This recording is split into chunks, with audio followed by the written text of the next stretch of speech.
If you had $1 billion, would you wear a Casio? Bill Gates could buy every single Rolex on Earth right now, but for over 10 years, he wears a $50 Casio dive. And it's not just him too. Other billionaires are also wearing cheap watches.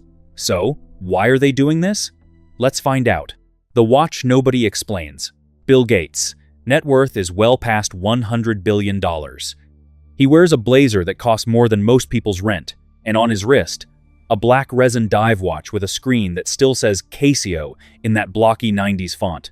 Quartz movement. Plastic case. The kind of watch sold in gas stations next to the energy drinks and the phone chargers nobody needed until their trip. It's not a one-time thing. It's not a joke he wore once for a photo and never again. Gates has been photographed in the same model, the Casio Duro MDV 106, for well over a decade. It retails for about $50 new. You could buy roughly 1,100 of them for the price of one steel Rolex Datejust, and Gates could buy a couple million of them without noticing the dent in his account. The Duro line itself has been around since the early 90s, built originally as a budget dive watch for people who needed something waterproof and durable without paying for a name on the dial. It was never designed to be a status object. It was designed to survive a job site, a fishing trip, a kid's soccer practice in the rain. That's what makes Gates's choice land so strangely. He didn't find some obscure boutique brand doing minimalist design for insiders who'd recognize the reference. He picked a watch built for people who couldn't afford to think about watches at all, and he's worn it in rooms full of people who could buy the company that makes it several times over before lunch. Why the watch? He owns a home on Lake Washington, valued past $125 million. A compound with a trampoline room and a library that took years to build to his specifications. He flies private, always has. He does not, in any other visible part of his life, choose the discount option over the premium one. Food, cars, real estate, art. None of it screams frugality. The watch is the one exception in an otherwise ordinary billionaire's life, and exceptions in a life engineered this carefully are almost never accidents. Think about how much control a man like this has over how the public sees him. Every photograph of Bill Gates that reaches a newspaper, a keynote live stream, or a foundation annual report has passed through decades of practice standing in front of cameras. He knows what a wrist shot communicates before most of us understand that a wrist shot communicates anything at all. So when the $50 Casio shows up in frame after frame, year after year, at events where photographers are specifically hunting for a usable shot, that's not carelessness. That's a decision, repeated on purpose, for a reason he has never had to say out loud in a single interview. And that's the real mystery here. Not the watch itself, the silence sitting underneath it. Picture the scene at a Gates Foundation Goalkeepers event, the kind held every year to track progress on global health targets. Rows of diplomats. A stage lit for broadcast. Gates walks up in a suit that fits like it was made for exactly this room, because it was. He shakes hands with a health minister from a country most of the audience couldn't find on a map. The cameras catch the handshake, and they catch the wrist doing it. $50, right there, on television, next to men wearing watches that cost more than the clinic budget being discussed on stage. Nobody in that room says a word about it. That's not luck. That's design working exactly as intended. Why the design? Before we move on to the next part, let me tell you this. Most people don't realize this, but buying a watch the wrong way can cost you thousands, and you won't even notice it until it's too late. That's why I created a complete insider guide to buying watches. The goal is simple. I'll help you stop guessing and start buying smart. You'll find the guide in the pinned comment and description. Now, let's move on to the next part, the easy answer. Here's what everyone reaches for first. He's frugal. He's a nerd who never cared about clothes. He grew up middle class in Seattle, made his fortune writing code, and some part of him never fully adjusted to having that kind of money. Case closed, right? Except it isn't close to closed. Frugal men don't run foundations with communications departments larger than most magazine staffs. Frugal men don't get photographed at the exact angle that clears the watch face, at the exact conferences where philanthropy reporters happen to be standing 3 feet away with cameras already up. Gates has said in interviews that he simply likes the watch.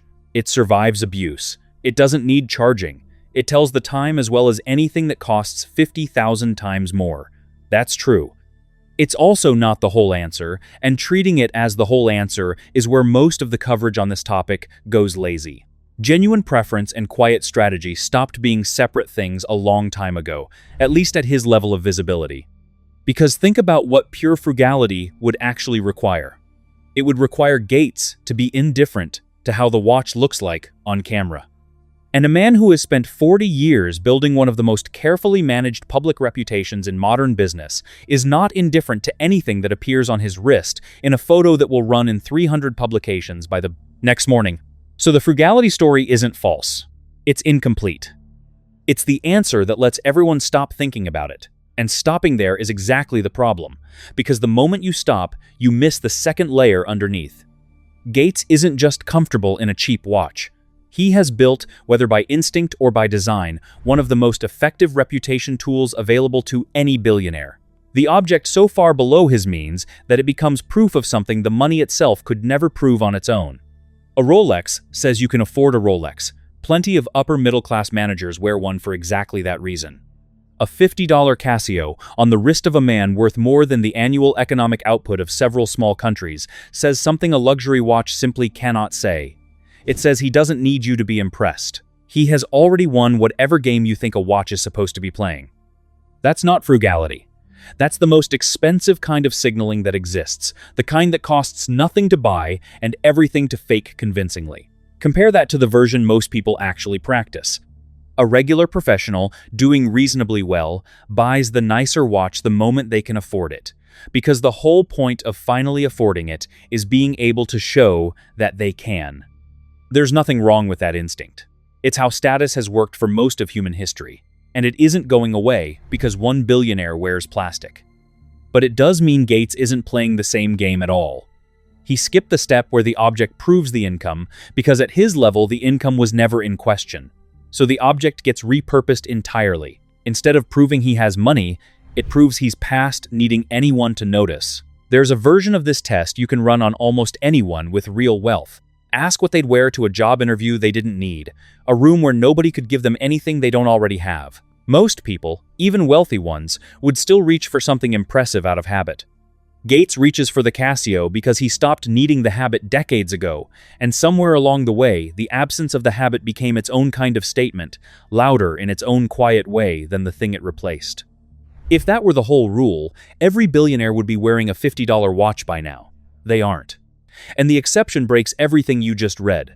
The watch that breaks the rule. Mark Zuckerberg wears a Grubel 4C. The brand isn't a brand casual watch people recognize on the street. It's one of the most technically obsessive, most expensive independent watchmakers on Earth. The specific model Zuckerberg wore, the handmade one, sees only 2 or 3 examples finished by hand each year. A process that reportedly takes around 6,000 hours per piece, and it retails for close to $900,000 before tax. Zuckerberg, the same man who spent a decade in gray t-shirts building a personal brand around "I don't care about clothes, I care about the mission," was photographed wearing one. Not once. Multiple times. In public. At moments where his team absolutely knew cameras would be pointed at him, including the video announcing the end of Meta's fact-checking program. Here's the wrinkle that makes the story sharper rather than simpler. Zuckerberg also owns a $15 Casio, sitting in the same collection as the Grubel 4C and a string of other 6-figure pieces. He isn't a humble watch guy or a flex watch guy. He's both, depending entirely on which version of himself a given room calls for. That's not a contradiction in his branding. It's the clearest proof yet that the object itself was never the point. So if the $50 Casio is the humble billionaire's signature move, what exactly does a $900,000 Grubel 4C mean on a wrist in the same tax bracket, the same industry, roughly the same decade of dominance? It means the billionaires secretly wear cheap watches story was never actually a universal rule. It was a story about a specific kind of billionaire, and mistaking it for a rule is how most coverage on this topic gets it wrong. The gap between Gates's Casio and Zuckerberg's Grubel 4C tells you more about how each man wants to be read than either watch tells you about the size of their bank account. Gates built his second act around global health and poverty relief. That mission requires restraint as a baseline condition. A man asking governments, foundations, And private donors to fund malaria nets cannot be photographed in a watch that costs more than a rural clinic's annual operating budget without triggering exactly the kind of headline that undoes years of careful positioning. The Casio isn't just a personal quirk. It functions as institutional armor. It protects the Foundation's entire message every single time a camera happens to catch his wrist during a pledge announcement. Zuckerberg built his second act around a different story: engineering dominance, a company racing to define the next platform people spend their attention on. He doesn't need the optics of restraint the way Gates does. He needs the optics of taste, of arrival, of a founder who has graduated out of the hoodie era into something that reads as connoisseur rather than college dropout. The watch isn't an accident in his branding. It's a quiet rebrand, worn on the wrist, instead of announced in a press release nobody would believe anyway. Notice the timing, too, because it matters. The Grubel-Forsey sightings started showing up around the same years. Zuckerberg began training in mixed martial arts, growing out the curls, trading the gray tee for tailored jackets at congressional hearings. None of that was random drift. It tracked with a company facing antitrust pressure, a founder facing years of "is he even human" jokes, and a rebrand that needed every visible detail pulling in the same direction. The watch wasn't leading that change.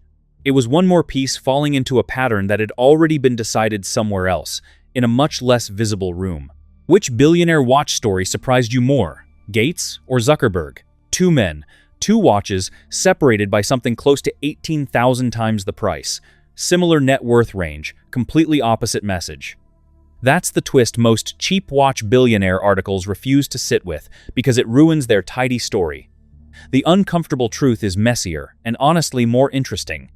The watch was never about the money at all. It was always about which version of themselves each man was trying to sell to the room he happened to be standing in. There's a third option nobody talks about, and it belongs to the richest man alive. The third type. Elon Musk breaks the pattern in a different direction entirely.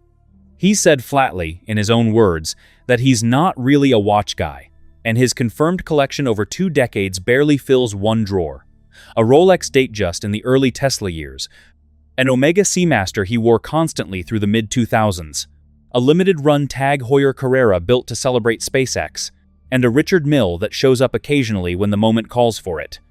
None of it reads as Gates-style restraint. None of it reads as Zuckerberg-style arrival either. What it reads as is narrative. The Tag Heuer isn't expensive by billionaire standards, somewhere in the low 5 figures on the secondary market, but it exists purely because it was built as a tribute to the first Swiss watch worn in space. And Musk builds rockets. He's not signaling wealth, and he's not signaling restraint. He's signaling story, picking objects that connect to the mission rather than to the man. It's a third strategy hiding inside what looks like the same category. Not humble, not flashy, just relentlessly on brand. That's the piece the billionaires secretly wear Casio headline always flattens. There isn't one billionaire watch strategy. There are at least 3, running at the same time, on wrists that all belong to men worth roughly the same absurd amount of money. Look closer at the Tag Heuer, and the choice gets even more specific. Only 2,012 of them were ever made, tied to the 50th anniversary of the first American in orbit. And the caseback carries a small engraving connecting it to the rocket program rather than to Musk personally. He didn't commission a watch with his own name on it. He bought into somebody else's history and let the object do the talking about ambition instead of wealth. That's a very different move than either the Casio or the Grubel-Forsey, because it isn't really about status at all. It's marketing, aimed inward as much as outward, worn by a man who has said outright that watches themselves don't interest him much. The tidy contrast between humble and flashy was never the whole map. There was a third lane running underneath it the entire time. So if it isn't universal frugality, and it isn't a fixed rule, what's actually driving the choice underneath all 3? The answer is colder than any single story lets on. The math nobody says out loud. Here's the part that doesn't make it into the headlines about the humble genius and his $50 watch. It isn't humility, it's math. Reputational math. Run quietly. The same way Gates runs almost every other visible part of his public image. Run the numbers on what a single bad photograph actually costs a foundation like his. One image of an expensive watch at the wrong summit, picked up by the wrong outlet, framed the wrong way, and suddenly donors start asking harder questions about overhead, about executive comfort, about where exactly the money is really going. That story, once it starts, is nearly impossible to fully walk back. A $50 watch simply removes the raw material the story would need to exist in the first place. It isn't insurance against a real problem. It's insurance against a problem that only needs to look real for a single news cycle to do lasting damage. Picture what a Gates Foundation grant meeting actually requires from him. He's in a room asking a health minister, a policy director, sometimes a room full of parents in a country where per capita income sits under $2,000 a year, to trust that his money is landing where he says it lands. A gold watch in that specific room is not neutral. It's a liability. Every visible dollar on his wrist becomes a dollar someone in that room might quietly subtract from the credibility of the pitch he's making. The Casio removes that liability completely. It costs nothing to explain, and it costs nothing to defend afterward. Nobody has ever needed a press release justifying why the man running a $100 billion foundation wears a $50 watch. That silence is the entire point of the choice. A silence you never have to manage is worth more, reputationally, than almost any object money could buy. Jeff Bezos runs a version of the same equation, though the pieces land a little differently for him. His personal rotation includes far more expensive pieces than Gates ever touches day to day. A Ulysse Nardin here, something sportier there. But even Bezos, when the Earth Fund conversation comes up specifically, tends toward restraint in that narrower context. The math scales to the audience in the room. Different room, different watch, same underlying instinct. Don't let the object on your wrist argue against the point you're currently trying to make to the people in front of you. This is roughly the same period fashion writers started calling quiet luxury. The idea that real money increasingly signals itself through the absence of logos rather than the presence of them. Most of that conversation stays in the world of $100 cashmere and unmarked loafers, garments that still cost a small fortune but simply refuse to announce it on the outside. The Casio is the same instinct taken to its logical extreme, past the point the fashion writers usually go. Why buy the quiet, luxury version of a watch at all, spending 4 figures on something that whispers instead of shouts, when the quietest possible version costs $50 and does the exact same reputational job for a fraction of the price and none of the risk? It also explains why the trend never spread evenly. Quiet luxury still requires enough disposable income to buy the expensive, plain version of things, which keeps it a wealthy person's game even at its most understated. The Casio has no such floor.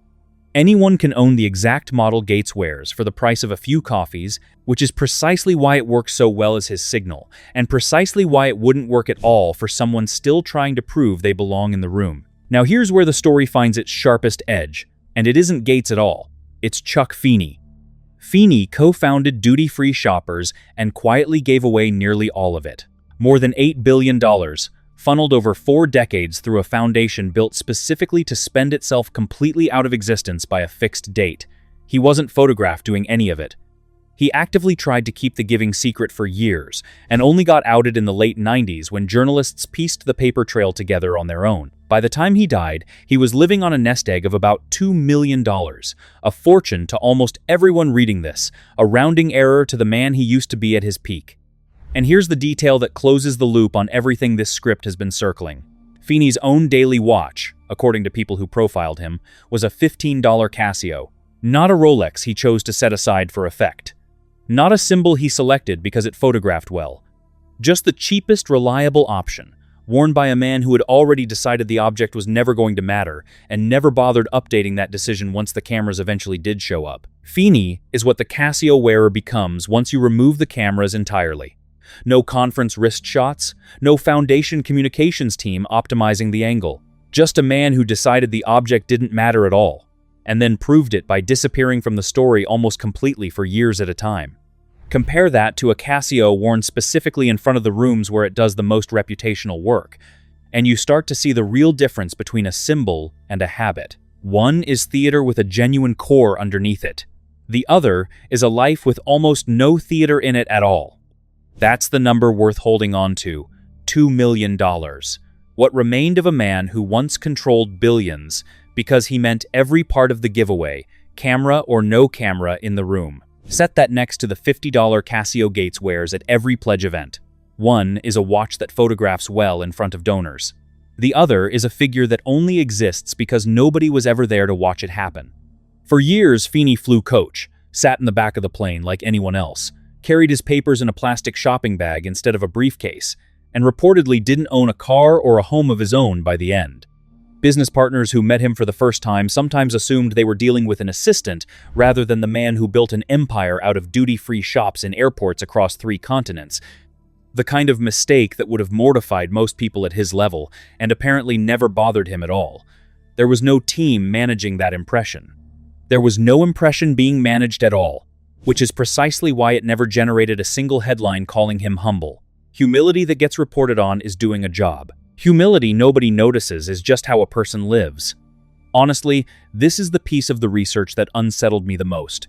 It isn't that the Casio is fake, it's that the calculation behind it is precise enough that it barely looks like a calculation at all anymore. Neither man is lying, and that's the uncomfortable part worth sitting with. Gates's restraint is genuine and strategic at the exact same time, inside the exact same $50 watch. Those two things are not actually in conflict with each other. They were never supposed to be separate in the first place.